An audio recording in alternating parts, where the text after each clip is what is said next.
Victor Mason never imagined that peace would become a form of resistance. In his quiet, pine-framed neighborhood just outside Asheville, North Carolina, there were no battles, no shouting matches across fences, no patrol cars cruising around corners. That was the entire appeal. He'd picked the place for the slope of the land, for the way the sun cut through the trees around 4 p.m., for the silence that wasn't empty but layered, wind through pine needles, woodpeckers in the distance, and now and then the satisfying clank of his smoker's lid sealing in another round of flavor. After years of being elbow-deep in stainless steel kitchens, teaching culinary arts in loud classrooms filled with too much ego and too little care, he was finally where he belonged. Alone, but not lonely, deliberate in everything he did. His house was modest, brick and cedar, with a handmade pergola built over the back patio and a carefully curated herb garden to one side. The smoker sat at the edge of the yard beneath a metal awning he had installed himself, just a few steps away from the old cypress table he used for prep. It wasn't fancy, nothing about Victor ever was, but it was exact. He smoked meat the way a conductor reads a score. There was timing, ritual, respect. He didn't do it to show off, and he didn't post photos on social media or compete in local cook-offs like the guys down by the highway who named their setups Rib Agidon and the Meat Reaper. He smoked because it connected him to something clean, and clear in a world that had grown plastic and performative. When that night started, Victor had no idea it would be the last time he'd smoke in peace. He had spent most of that Saturday afternoon preparing a brisket he'd dry-aged himself. A 2-week process, carefully monitored, patted down with paper towels twice a day, turned and weighed. It was a meditative exercise for him, like tuning a guitar no one else would hear. The smoker was already at temperature by the time he trimmed the excess fat, added his signature blend of salt, black pepper, and toasted coriander, and placed the cut in the center of the grate. He closed the lid, adjusted the airflow, and leaned back into the chair he'd set out for himself, sipping dark coffee out of a chipped porcelain mug. The air smelled right, charred oak and peppered meat curling into the trees. It was a solitary ceremony, and Victor liked it that way.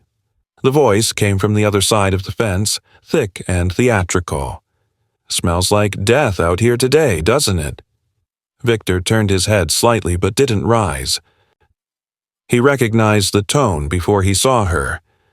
Karen Stillwell, self-appointed coordinator of the Neighborhood Living Council, mid-60s, heavy-set with a theatrical gait and a permanent expression of righteous grievance. She wore her usual tracksuit, hot pink with Love Earth printed across the back in a cracked serif font, and she was holding a compostable tote with a poodle embroidered on the side. She wasn't holding a leash. Victor didn't reply. Karen stepped closer to the property line, but not across it. "You know there's actual data about the carcinogens in smoked meat, right?" she continued, raising her voice just slightly. "It's not just disgusting, it's medically irresponsible." Victor took another sip of his coffee and let her words drift into the trees. Silence was a response, just not the kind she knew how to read. Karen stood there for a moment, swaying slightly as if debating whether to push further. Instead, she narrowed her eyes and gave him a curt nod. "You'll learn. Sooner or later, everyone does." She turned and walked away, her rubber soles squeaking faintly on the concrete walkway. Victor didn't watch her go. He'd dealt with her before, her tendency to paper mailboxes with newsletters about food ethics, her habit of knocking on doors at 6 a.m., with printed invitations to her animal-free feasting mornings, her long tirades during neighborhood meetings about how meat eaters were driving the moral collapse of suburban America. She was loud, but until now, harmless, eccentric, self-important, and addicted to causes, but never criminal, never violent. That assumption began to erode later that night, around 11. Victor had gone back out to check the smoker one final time before heading to bed. The firebox was holding a steady 225 degrees. The brisket had formed a beautiful dark crust, and he was just about to log the temp in his notebook when he heard it. A faint shuffle, like gravel being displaced with deliberate care. He looked up. Nothing. The security light over the garage flickered once but didn't come on. He stepped off the patio, barefoot, and felt the cold of the flagstones under his feet. That's when he saw the glint. A bottle, clear glass half filled with some kind of liquid, a rag trailing from its neck, rolled to a slow stop near the smoker. There was a sound next. A hiss. Then a flash. It didn't explode. Not fully. The rag caught, and there was fire, but the throw had been off, either intentional or clumsy, and the main body of the flame hit the edge of the awning and spilled down harmlessly onto the side of the smoker, not into it. The meat was untouched, but the message was clear. Victor moved fast, grabbing the hose and dousing the flames before they spread. He didn't panic. He didn't shout. He didn't chase shadows. He made sure everything was safe, then called the fire department, not 911, but the local station's non-emergency number. 2 trucks arrived anyway, and Victor stood at the edge of his property while 3 men in turnout gear examined the scene with bored efficiency. "Smells like lighter fluid," one said. Another shrugged. "Molotov, probably. Improvised. No ignition residue inside the smoker itself. You got cameras?" Victor nodded. "Just installed them. But the garage light didn't trip, and the footage from that angle's dark. I've got motion sensors hooked to the back fence, though." "You piss anyone off recently?" the lieutenant asked without much curiosity, scribbling on a clipboard. Victor didn't answer right away. He looked at the small burn mark on the corner of the awning. A thin line of black smoke had crept up one of the metal poles and stopped just short of the roof. It wasn't the damage that bothered him. It was the escalation. "I didn't know cooking meat counted as provocation," Victor finally said. The lieutenant gave a short, dry laugh and offered a sympathetic nod. "You'd be surprised what starts a fire these days." Then they were gone. Victor walked the perimeter again, checked the sensors, reviewed the footage. Nothing. No clear silhouette, no face, no sound except wind and the occasional branch shift. It wasn't clumsy enough to be coincidence. It was a message, but not the kind meant to frighten, at least not in a conventional way. This was personal, a performance, and though he wouldn't say it aloud, not even to himself, there was something about the silence afterward that unsettled him more than the act itself. The fire was loud. The darkness that followed was calculated. He didn't sleep much that night, not out of fear. He didn't believe in being ruled by that, but out of something more animal, more ancestral.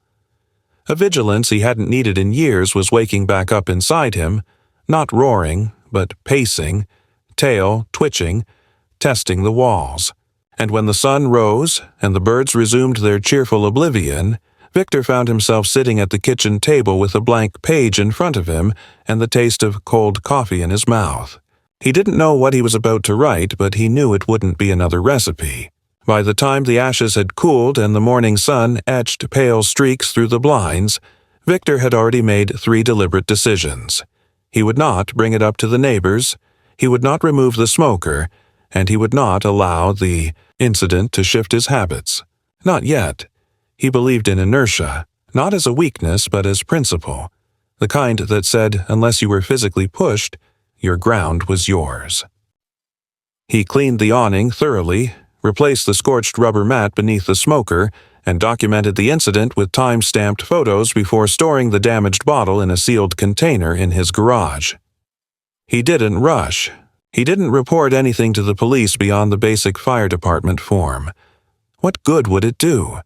There was no footage, no prints, no trail, and he had no intention of giving the council, or certain individuals on it, the satisfaction of knowing he had been rattled. But it didn't matter. 2 days later, an envelope arrived, hand-delivered, folded into the mailbox with no stamp, no return address, and printed on stiff, recycled stock that reeked of bureaucracy. At the top, in bold green lettering, Notice of Residential Conduct Adjustment. smoke and odor disturbance. Beneath it, carefully worded paragraphs outlined a new policy, drafted and passed by a narrow internal vote to regulate thermally induced emissions of animal-based products within residential bounds, citing environmental and sensory impact concerns. A moratorium was placed on open-air cooking devices producing prolonged olfactory or particulate output until a scheduled review in 90 days. The language was clinical, detached, but Victor didn't miss the underlying note. This was a punishment wrapped in process. The letter was signed by a subcommittee within the council, 3 names in tiny font, including one that stood out like oil on water. Karen Stillwell, Secretary, Environmental Conduct Panel. Victor read the notice 3 times, folded it precisely, and placed it in the same envelope as the photos from the fire. Then he opened a drawer in his desk, pulled out a fresh manila folder, labeled it in capital letters, Disturbance Documentation, and slid everything inside. He didn't pace, didn't fume. Instead, he brewed another pot of coffee, sat at the table, and opened his laptop. In less than 5 minutes, he had accessed the council's bylaws, downloaded the most recent amendments, and made notes where the language contradicted past precedent. He remembered the vote from last year where a neighbor had challenged a ban on outdoor fire pits and won. The arguments then had hinged on personal freedom, airflow, wind direction. Victor had spoken during that meeting. He'd referenced safety, not preference. He'd been heard then. This felt different. Later that day, as he stepped outside to trim his rosemary bush, he saw Karen across the street. She stood beneath her porch's canvas shade, not watching him directly, but holding her phone at a peculiar angle, just low enough not to be obvious but just high enough to catch the smoker in its frame. She didn't wave. She turned and went inside. That night, a new post appeared in the community's private network board. Reckless behaviors are a fire hazard. We can't ignore this any longer. The body of the post didn't name him, but the attached photo, dark, blurry, captured in a moment when the hose was still in Victor's hands, left little ambiguity. Several comments followed, echoing concern. Only one neighbor, an older man named Elias from the end of the block, commented with a question. Is this the same man who volunteers with the local shelter every month? The comment received no likes. The post was closed for replies. That was when Victor began to understand the shape of it. This wasn't about fire. This wasn't even about meat, not really. This was about making him a symbol, one she could build a narrative around, one she could use to tighten her grip on the council, which had shifted from neighborly coordination to something more ideological in the last 18 months. He had seen it before, subtle changes in meeting language, the way open discussion became moderated Q&A, how votes were moved to virtual platforms with obscure deadlines and vague agendas. He hadn't thought it would matter. He had thought himself immune. He had been wrong.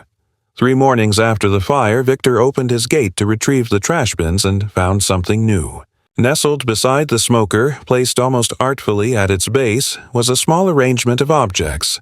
A plastic lamb figurine, melted slightly on one side, a folded note printed in thick black ink that read, "You can't breathe what you burn," and a small cloth satchel containing coarse red salt. Victor picked each item up with gloved hands, bagged them, and added them to the folder. He didn't speak to anyone. He didn't post about it. Instead, he took the folder and drove to the regional administration office just outside town, bypassing the council entirely, and filed a formal complaint for harassment and neighborhood targeting, citing both direct vandalism and psychological pressure. He didn't wait to speak to anyone. He left the paperwork at the clerk's desk, asked for a file number, and walked out. The point wasn't the confrontation. It was the record. That night, the silence around his property became thick. Not metaphorically, literally. Sound itself seemed to be absorbed, swallowed by the trees, muffled by the soft rustle of neighborhood peace that had turned somehow into surveillance. His wind chimes didn't stir. Even the frogs were quiet. Victor stood on his back porch and looked out over the smoker, untouched since the fire, clean and closed like a door that had been sealed too long. He didn't feel fear. He didn't feel anger. What he felt was a pulse, something in his gut telling him that these were not isolated events. The fire, the council notice, the post, the figurines, the satchel. It wasn't a statement anymore. It was a slow, deliberate encroachment, a ritual of removal. And he was the target. That was when he began to notice the mirrors. They had appeared subtly. First one propped against the trunk of a tree across from his driveway. Then another leaned against a compost bin down the street. Not large mirrors, but handheld, square, reflective enough to catch the sun and flashlight unexpectedly across his windows during certain hours of the day. At first, he thought it coincidence. Then he realized their angles all aligned, toward his smoker, toward his house. Karen's house was at the center point of that geometry. He drove to the hardware store the next day and bought shade panels. Not to hide, not out of shame, but to take back control of what the sun could touch. When he installed them, a neighbor walked by with his dog and paused just long enough to say, "Guess we're all adapting, huh?" and smiled with the kind of unease that said he wasn't sure if it was a joke or a threat. Victor didn't reply. He finished mounting the panels, adjusted their tilt, then went inside and made a list. Items received, actions taken, next steps. It wasn't paranoia. It was preparation. He knew, in that moment, that this wasn't about rules or community or environmental concern. It was about conditioning, pressure, the slow drip of tension designed not to break you outright but to reshape you quietly, to grind you down until you adapted not by force, but by fatigue. But he was not tired. He had just begun. Victor hadn't spoken to Karen since the morning she hurled that sarcastic one-liner about carcinogens across the fence. He had no intention of changing that, but silence was no longer enough. Silence, he was beginning to learn, could be interpreted as permission, or worse, guilt. So when he received the next envelope, this one taped to his door, not tucked discreetly into his mailbox, he opened it slowly, as though the contents might bite. There was no salutation, no introductory paragraph, just a centered title in bold italics. Notice of visual pollution and psychological impact complaint. The phrasing alone made Victor pause. Beneath it, 4 printed screenshots from the neighborhood's digital network, blurry, angled photos of his smoker, an up-close of a charred rack of ribs he'd posted months ago on his now-deleted public page, a poorly edited side-by-side showing his backyard and a children's playground 3 blocks away. The caption beneath read, "Would you want your kids breathing this?" Victor didn't react, not externally. He laid the paper on the table, washed his hands, and poured himself a glass of water. He studied the notice as one would a bloodstain on clean linen, offended not by the content, but by the nerve, the lack of subtlety. This wasn't a message, it was a maneuver, a declaration of new tactics. This wasn't about cooking anymore. It was a character assassination effort wrapped in bureaucratic lace. He contacted his lawyer, not to sue, not yet, but to get clarity. Gregory Langston was a quiet, detail-oriented man with an expression like weathered marble. When Victor showed him the documents, he leafed through them carefully, then leaned back in his chair. "They're not accusing you of breaking a law," he said. "They're building a pattern. What they're doing is collecting subjective infractions under quasi-civic language, visual pollution, psychological impact. They're laying groundwork. They want to isolate you first, then box you in." He tapped the folder with one thick finger. "This isn't about meat. This is about removal." That word sat heavily in the air. Victor didn't need to ask what kind. Langston continued. "What I suggest is patience, documentation. You've been doing that already, which is good. Don't respond emotionally. Don't escalate. Just build your record. If it gets litigious, we'll be ready." Victor nodded and left the office with a renewed sense of focus. That afternoon, he walked the perimeter of his property slowly, noting each detail, each minor shift in landscape. There were chalk markings near the base of his fence, small symbols, poorly drawn, like someone trying to imitate a child's game but with the intent to unsettle. On his front porch, he found a package, not addressed, just left there like a dead thing. Inside, a Tupperware container filled with soaked tofu chunks, stained with beet juice to mimic blood, and a note, "This is what compassion looks like." He didn't call anyone. He photographed the contents, sealed the container in plastic, added it to the folder, and returned to his list. The campaign had turned symbolic. He needed to stay real. But the next move wasn't symbolic at all. 3 days later, his utility service was interrupted. Not a widespread outage, no city trucks, no storms. Just his house. Power went out at 1:14 p.m. while he was reading in the living room. Not a flicker. A hard cut. He checked the breakers. Nothing tripped. He called the provider. After 20 minutes on hold, a rep finally confirmed there had been a service hold placed on the address due to external tampering reported by a neighbor as a safety precaution. The tampering, it turned out, was a flagged photo of what Karen had, described as unlicensed power routing to outdoor fire systems. A lie, a procedural loophole, but enough to initiate a stop order. Victor didn't shout. He drove directly to the utility office, filed a counterstatement, requested a site inspection, and scheduled an electrician visit at his own cost. The report cleared him completely. Power was restored the next morning, but the real damage had already begun. Not to his house, but to the rhythm of his life. He had seen it before, in other forms, usually in kitchens where politics brewed faster than coffee, disruption first, justification later. That weekend, as if choreographed, Karen hosted what she called a community compassion circle in the grassy public easement between her driveway and the main road. She set up folding chairs, banners painted with slogans about clean air, sacred living, animal dignity. Speakers played soft ambient music with the chirp of forest birds and wind chimes layered in. People gathered, some out of curiosity, others out of compliance, and a few with earnest interest. They sang, they passed around herbal teas and small plates of lentils and raw vegetables. And always there was the indirect message. Look what peace looks like without fire, without flesh, without Victor. He didn't attend, but he watched.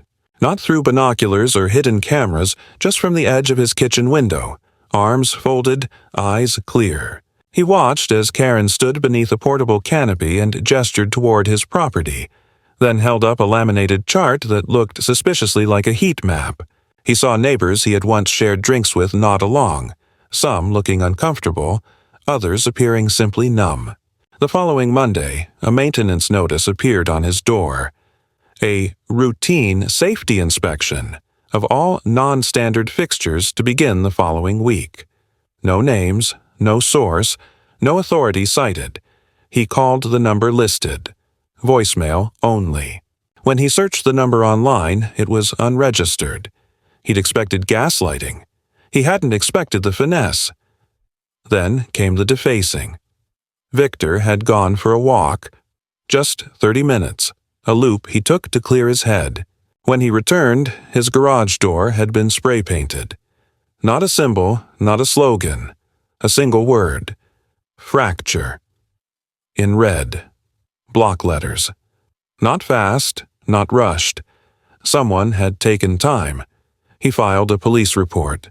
Not out of hope for justice, but for the paper trail. He wiped the paint clean himself. The next morning, his mailbox was gone. Not vandalized. Removed. The pole stood untouched, the ground around it clean. No tracks, no debris. The slot was empty. He went to the post office, requested a hold on all mail, and had a replacement installed that same day. Heavier, bolted. but the silence of it unnerved him. No broken pieces, no mess, just absence. That night, a neighbor's dog wandered into his yard. Victor didn't chase it off. It didn't bark, didn't dig. It sat by the smoker, looked up at him, and whined once. Around its neck was a new collar, etched in tiny block letters. He misses the smell. Victor stared at the dog for a full minute before crouching beside it. He didn't pet it. He simply whispered, "Don't let them make you a messenger." He walked it back across the street, returned it without comment. Karen didn't answer the door. But her blinds shifted. When he got home, there was a fresh footprint in the mulch by his side gate. Small, lightweight, deliberate. Victor wrote 2 new pages in his notebook that night. One about airflow dynamics and one about human patterns. They weren't labeled, but both would be useful. The first escalation wasn't loud, it wasn't violent, it was persistent, methodical, designed not to harm but to grind. It was the kind of pressure no headline could capture, no photo could explain. It was death by suggestion. But Victor wasn't fading, he was recording, and he was waiting. Victor wasn't a man prone to superstition, but by the end of the second week, even he began to feel the pressure of the unseen hands twisting his life into unfamiliar shapes. Things began disappearing. Not big things, not obvious. A garden trowel vanished from the workbench. His porch light bulb, new just days ago, stopped working without evidence of burnout. One afternoon, he noticed that the rosemary in his herb bed had been replaced with parsley. Neatly, surgically, soil packed back in as if nothing had happened. Not sabotage, not even vandalism. Just quiet disorientation, replacements, reassignments. These were not the tactics of a vandal, but of a person intent on erasure. And for all his calm, Victor began to feel the wear.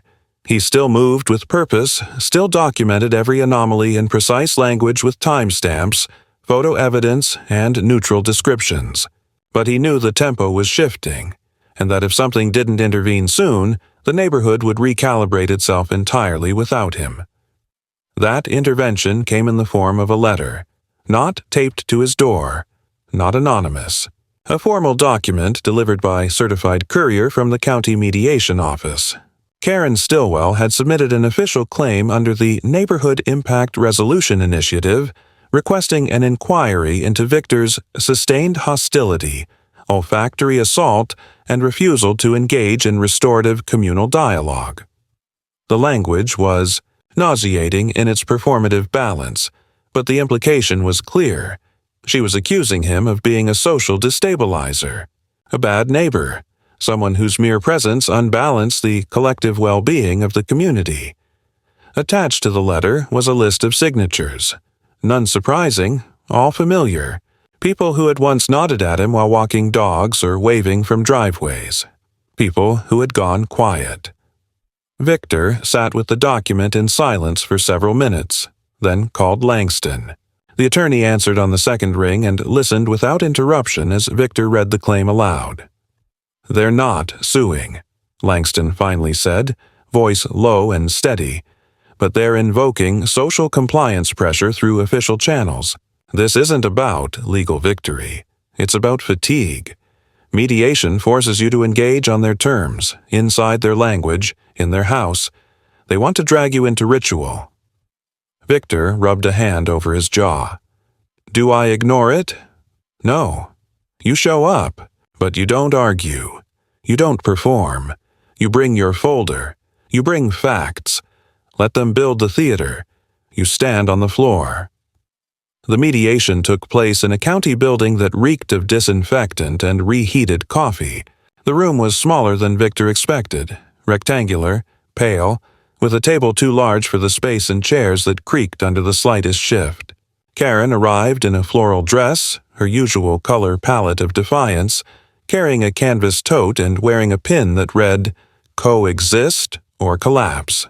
She greeted the mediator with excessive warmth, casting side glances at Victor like a stage actor waiting for her cue. She sat diagonally across from him, spread out several laminated photos, some old, some clearly staged, and began recounting what she described as a history of stressors stemming from Victor's habits. She spoke of emotional toxicity, olfactory colonization, and environmental trauma, terms plucked from activist blogs and turned into weaponized abstraction. Her voice trembled just enough to feel rehearsed. Victor said nothing until asked. Then, calmly, he laid out his documents. Dated reports, police files, inspection results, photos not dramatized but clear. He described events without adjectives. He referenced timestamps, names, locations. He did not raise his voice. He didn't roll his eyes when Karen sighed audibly or muttered under her breath. He did not react when she accused him of running a spiritual slaughterhouse behind his home. He was methodical, concrete, and because of that, the mediator listened. And when the mediator spoke, her tone was not neutral. It leaned, however slightly, toward order, toward sanity. But Karen wasn't finished. As the meeting drew to a close and it became apparent that the outcome would not be a formal citation or order, she produced a final item from her tote. A hand-drawn map, childlike in its renderings, showing the neighborhood with arrows and highlighted blocks. She explained that she had initiated a movement, quiet but growing, among ethically awakened residents to transition the area into what she called a green compassion zone. She made clear that Victor's property was the final holdout. "We don't want to evict him," she said sweetly. "We want him to evolve." The mediator's face didn't change. She thanked them both, promised a written summary of the session within 5 business days, and ended the meeting. Victor stood, gathered his papers, and left without speaking another word. Outside, the sky was gray with the promise of early rain. The parking lot was half empty. The world, in that moment, felt thinner than usual. Less like a place, more like a set. He didn't feel defeated, but he didn't feel triumphant either. What settled in his chest was something else, a kind of sober alertness. Not adrenaline, not fear, just the awareness that the rules had changed. This wasn't personal harassment, it was ideological restructuring. His resistance wasn't against a person. It was against design. Back at home, he found another letter wedged into his doorframe. Not from the council, but from a neighbor. Handwritten, folded into quarters, unsigned. Inside, 5 words. "She comes while you sleep." Victor stood on the threshold for a long moment, reading the note again and again, as if repetition might unlock a deeper meaning. The warning wasn't theatrical. It didn't feel like part of Karen's pageant. It was quick, scrawled in haste. There were creases in the paper and smudges near the bottom. Whoever wrote it didn't want to be seen. He didn't sleep that night. He sat near the front window, lights off, watching the street, the driveways, the silhouettes of trees. Hours passed. Nothing moved. But just before sunrise, he heard the gate click. Not loudly. Not a rattle or slam. Just a soft, deliberate metallic slide. By the time he reached the back porch, there was no one there. But something was. Pinned to the smoker's handle with a metal skewer was a laminated placard. "You are what you burn." It was laminated. She had planned it for rain. Victor didn't remove the laminated placard that morning. He left it where it was, pinned to the smoker's handle like a flag marking conquered land, and stared at it long enough for the early fog to gather in his hair. He wasn't processing the words anymore. He was watching the edges. The lamination was sealed perfectly. The font printed in uniform, bold, sans serif. Clean, professional, likely done at a print shop. This wasn't protest art, wasn't a handmade expression of belief. It was manufactured. Someone had taken the time to design this message, render it into something weatherproof, deliver it under cover of dark, and pierce it into his property with industrial calm. It wasn't even an act of intimidation anymore. It was branding. That realization settled over him with a new kind of cold. He spent that morning doing things that looked like routine, but weren't. He brought out a ladder and checked the gutters. He replaced a loose porch rail. He examined the sprinkler system for blockages. But in between each task, he was scanning angles, reflections, sightlines from neighboring windows. He wasn't paranoid. He was strategic. There was a difference. At noon, he walked to the end of his driveway and inspected the old oak tree planted near the curb. He noticed a thin filament of fishing line strung between two branches, barely visible, with a tiny clip hanging from its center. A camera no larger than a pencil eraser was attached to it.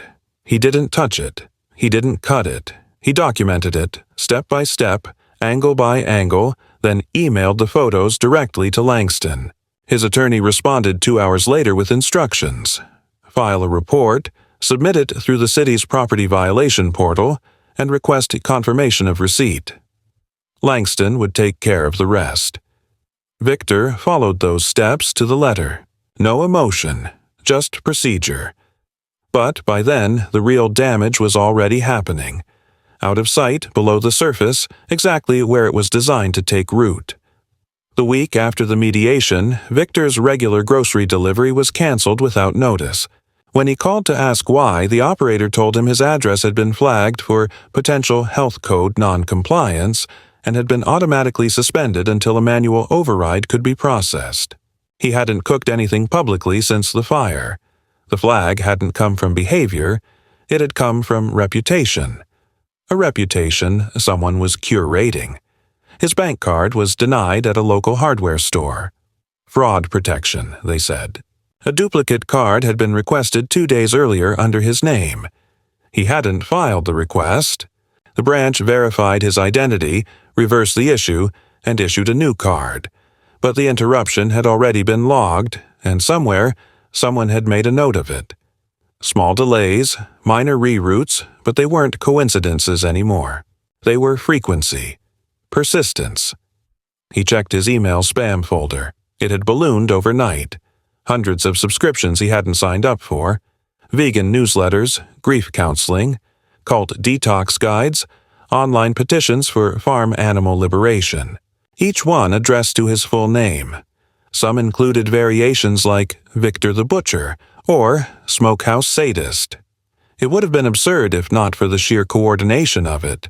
Someone had decided to unmake him one account, one signature, one search result at a time. He began noticing people he didn't recognize on his street. They didn't loiter, didn't speak. They walked past his house once, maybe twice, holding phones in hand, stopping just long enough to tilt a camera or log something in an app. They weren't neighbors. They weren't city workers. One of them wore a shirt with a slogan he didn't understand. Harvest begins with silence. Another wore no logos at all, but made direct eye contact with Victor as he passed, holding his gaze just a moment too long. Victor didn't challenge them. He didn't call out. But he started sleeping with his shoes next to the bed. He stopped drinking in the evenings. He took shorter showers. His routines shrank, sharpened, until they felt less like habits and more like drills. Then the real pressure began. On a Monday morning, Victor received a registered letter from the local zoning board. A new complaint had been filed, this time alleging that his backyard structure, specifically the smoker's awning, violated recent amendments regarding non-standard permanent fixtures exceeding visual obstruction thresholds. The phrasing was nonsense. The awning had been permitted years ago, but attached was a copy of an aerial photo showing his property from above, with a red square drawn neatly around the smoker's setup. The photo had been taken from a drone. There was no attribution, no signature, no city watermark. The next day, a pair of uniformed men rang his doorbell. Not police, not inspectors. Community enforcement officers, contracted agents retained by the neighborhood's management committee to ensure compliance with evolving community standards. Their badges were laminated cards. Their tone was polite but sterile. They asked to take photos of his backyard. Victor declined. They said refusal would be noted as non-cooperative behavior. He offered to provide existing images. They said it wasn't the same. He told them to return with a warrant. They left without argument, but their truck idled at the curb for 15 minutes before finally pulling away. Victor called Langston. The lawyer was already compiling a civil injunction strategy. That night, Victor received a voicemail. No caller ID. Just a flat, feminine voice reciting a single sentence. Relocation is not failure. It is evolution. Then a beep. Then silence. The next morning, his compost bin had been emptied. Not picked up. Emptied. Everything inside had been replaced with sawdust and shredded paper. Sitting on top was a bone. Chicken, maybe. Maybe not. Bleached white. Stripped clean. Placed upright like a marker. Victor stood over it for a long time, hands in pockets until the wind shifted and knocked it over. He didn't pick it up. When he went inside, his thermostat blinked in error. The settings had been overridden. Every room was locked at 85 degrees. He reset it manually, checked the network. Someone had accessed the controls remotely through a cloned interface. A cyber attack? Maybe. Or maybe someone closer. He disconnected the unit from Wi-Fi and returned to analog settings. That night, he shut off the main breaker before bed. But nothing had prepared him for what he found under his porch. He hadn't looked there in weeks. No reason to. It was mostly storage. But a strange smell, something sweet and sour and wrong, had begun creeping into the house near the floorboards. He assumed it was runoff from the neighbor's new mulching obsession. But on the 5th day, the smell changed, thickened, acquired a chemical edge. So he opened the side hatch, crawled halfway into the crawl space with a flashlight, and saw it. Dozens of small paper flags, staked into the dirt, each one bearing a word or phrase. Smoke is death. You cook graves. Their pain is yours. They were wet, rotting. Mold already bloomed on the corners. And in the center of it all, an old pot, the kind used for planting, filled with dark fluid. Pieces of raw vegetable floated inside. And something else. A strip of cloth, a corner of leather, his initials burned into it from an apron he hadn't seen in weeks. Victor backed out slowly, sat on the grass, called Langston. The next day they filed for a no-contact order. It wouldn't be the end, but it was a line, a public one, and Karen wouldn't take it lightly. The judge's signature on the no-contact order was the first formal line Victor had drawn in this entire conflict.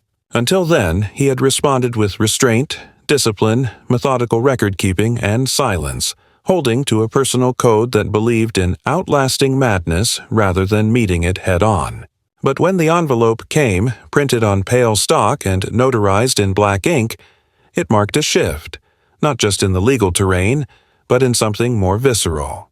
It was an admission that someone had stepped far enough into his world to warrant a declaration of exclusion.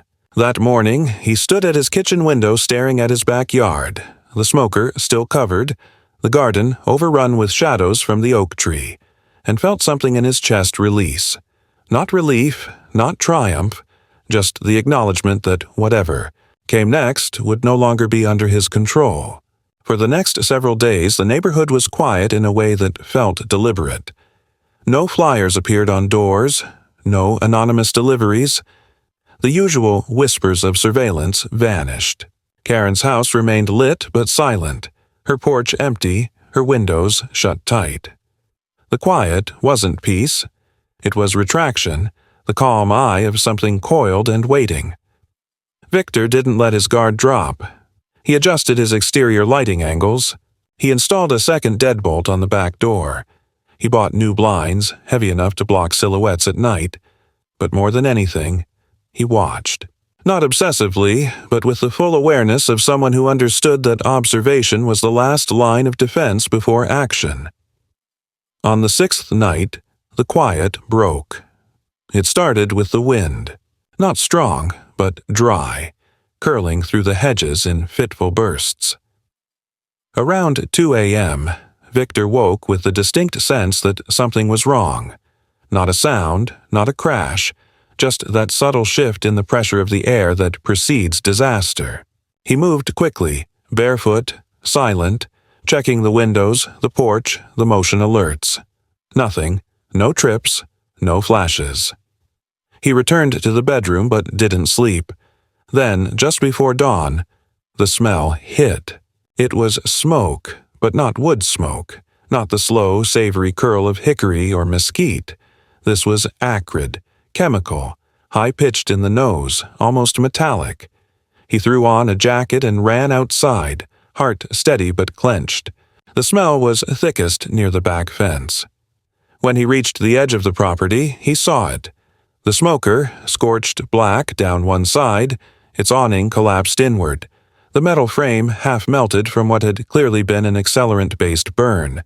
The fire had gutted the structure cleanly, targeted, not accidental. And in the center of the wreckage, placed deliberately, was a glass jar. Inside, floating in a gelatinous gray liquid, was what appeared to be a rolled piece of leather, stitched crudely at the corners with red thread.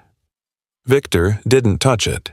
He took 5 photos, then called the fire marshal. When they arrived, the flames were gone, but the message remained. The investigator circled the scene slowly, noting the lack of spread, the surgical nature of the destruction. No arsonist would waste fuel for such a narrow burn unless the purpose was symbolic. He asked Victor if there had been threats. Victor said yes. He produced the folder, the reports, the order. The investigator took his statement with unusual thoroughness, then asked if Victor had enemies. He didn't answer. He didn't need to. That afternoon, news of the fire spread fast. Not through social media or press, but through porch-to-porch conversation. One neighbor walked by and didn't make eye contact. Another paused near the driveway, then kept walking without a word. No offers of help, no questions. Only the quiet tension of a community realizing it had tolerated something until it became dangerous. The next day, Victor received an email from the neighborhood liaison. Not Karen, not directly connected to the council. It was brief. There will be a special meeting regarding community safety and tension reduction. Attendance is encouraged. We'd value your voice. It wasn't an olive branch. It was damage control. Victor didn't respond. He had no intention of entering that room again. But that night, something else happened. Around midnight, as he sat in the living room reading, he heard a sound he couldn't immediately place. A dragging noise. Low. Rhythmic. He moved to the window. Outside, in the cul-de-sac, 3 people stood near his driveway. They weren't doing anything, just standing. One held what looked like a leash, another a clipboard, a third was filming. Victor turned on the porch light. The 3 figures didn't move. They stood in formation for another 10 seconds, then turned and walked off in silence. By the time the Victor opened the door, they were already gone, the leash trailing behind them like a signature. That's when he decided to go to the police directly, not just through the fire report or civil documentation. He printed everything again, walked it into the station himself, and filed a formal criminal complaint for harassment, stalking, and destruction of private property. He asked for a specific officer, one he had met at a community event months earlier, and sat across from him in the quiet, windowless room. When the officer finished reading, he looked up with tired eyes. "This isn't about property," he said. "This is about pressure." Victor nodded. The officer continued. "We'll increase patrols, but the system's slow when it's this diffused. She's smart. She never touches the edges." "I don't need her arrested," Victor said calmly. "I just need it to stop." 3 nights later, the final act came. Victor was in bed, half asleep, when every motion alert in his house triggered at once. Lights flared, alarms pinged, the app on his phone erupted in overlapping notifications. He grabbed his flashlight and stepped into the hallway, heart pounding but mind clear. From the kitchen window, he saw it, His entire backyard, every inch, covered in signs, hundreds of them, hand-painted, printed, staked, hung from string, taped to walls, messages scrawled in red and green. Meat is murder. Smoke kills. Let them live. End the fire. Every square foot had been tagged. He opened the door and stepped into the yard slowly, the flashlight beam cutting through the chaos. The signs were cheap: poster board, cardboard, bed sheets with spray paint, but there were so many of them it looked like a field of protest grown overnight. In the center of the yard stood a figure. Karen. Alone. Arms at her sides, breathing heavy, visible in the beam. She wasn't holding anything. She wasn't armed, but she didn't move. Victor didn't shout. He didn't demand an explanation. He said, "You broke the order." Karen blinked slowly, her face pale, her eyes rimmed red, not from tears but from something deeper, something feral. Her voice came out cracked. "This isn't about you anymore. It's about cleansing. It's about cleansing the block." He reached into his coat and pressed the panic button Langston had insisted he install. Somewhere, a silent alarm triggered. Police were already en route. Karen didn't run. She didn't resist. When the sirens came and the lights washed the street in blue and white, she raised her hands calmly and knelt in the grass. As officers cuffed her, she turned her head toward Victor and said softly, "You were the last one." She didn't explain what that meant. Victor didn't ask. He watched her disappear into the cruiser, then turned to face the signs, still quivering slightly in the early wind. He didn't sleep that night, but he knew he would tomorrow.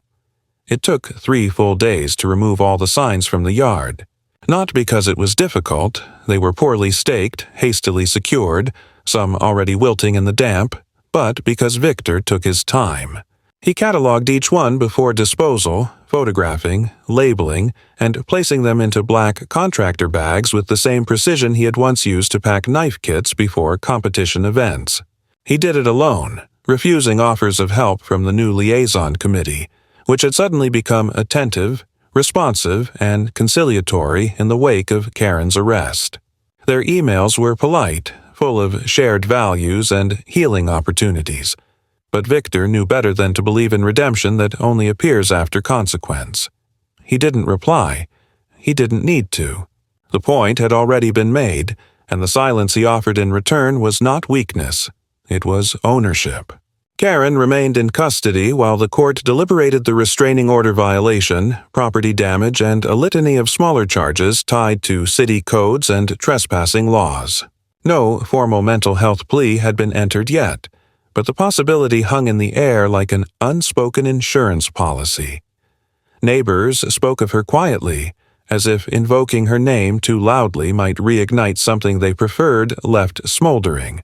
Some tried to rewrite their positions, gently implying that they had always been uncomfortable with her tactics, that they'd had doubts, that it had all gone too far. But Victor remembered their signatures on her petitions. He remembered the silence during mediation, the turned heads and unanswered emails. He didn't hold grudges. He held records. There was a difference. One morning, a woman from the next street over left a pie on his porch, pecan neatly wrapped in foil with a card that read simply, "Glad you're still here." He didn't eat it, but he appreciated the gesture. Another neighbor, someone he hadn't seen in weeks, passed him during a walk and raised a hand. "Can't believe all that," the man muttered. "Just glad it's done." Victor didn't reply. He understood the impulse to sanitize the narrative now that the danger had passed. People needed clean stories. They needed things to make sense again. But Victor had stopped needing that a long time ago. He rebuilt the awning over the smoker himself.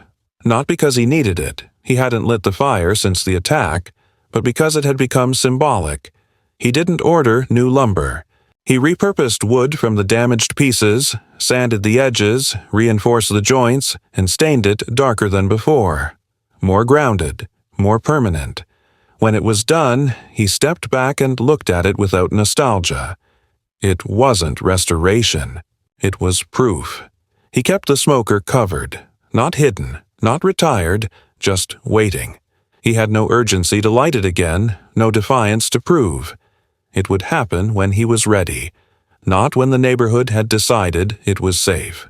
In the meantime, he focused on smaller things, replanting the rosemary, resealing the fence, fixing a drawer that had stuck for 2 years but never mattered until now. He started jogging again, early mornings, not for speed but for movement. The rhythm of gravel beneath his shoes a reminder that the street still belonged to everyone. No one had the right to erase him. The folder, now 3 inches thick, remained in the drawer beneath the coffee maker. He hadn't added to it in days. The last entry was the arrest log, clipped beside the mediation summary, both printed on official letterhead, both stained faintly from the smoke of the night the signs had burned. He didn't revisit the folder out of ritual, but out of practicality. He wanted it there in case anyone asked, in case anyone forgot. Weeks passed. The air warmed. The neighborhood returned to the dull rhythm of everyday life. Lawnmowers on Saturdays, kids biking in pairs, sprinklers ticking like metronomes against pavement. No more strangers walked his block. The chalk symbols faded from sidewalks. The mail resumed with clockwork precision. A new family moved in 2 houses down, and their children played without looking toward his yard. That, more than anything, was a sign that something had shifted. Something had been resolved. Not because it had been forgiven, but because it had been survived. One evening, Victor stepped out onto the porch just before dusk. The sky was low and golden, the kind of light that made everything look softer than it really was. He sat in his usual chair, feet planted, a glass of water in hand, and watched the street without expectation. He didn't flinch when a passing car slowed. He didn't shift when a neighbor's gate clicked open. He breathed evenly. The land was quiet, not fragile, not suspended, just still. He glanced at the smoker. The tarp was tight, unwrinkled, untouched. He considered uncovering it, just to let the metal breathe. But instead, he sat there, still as the dusk, letting the air settle around him. He didn't need the fire yet, but when he did, it would burn on his terms, and only then.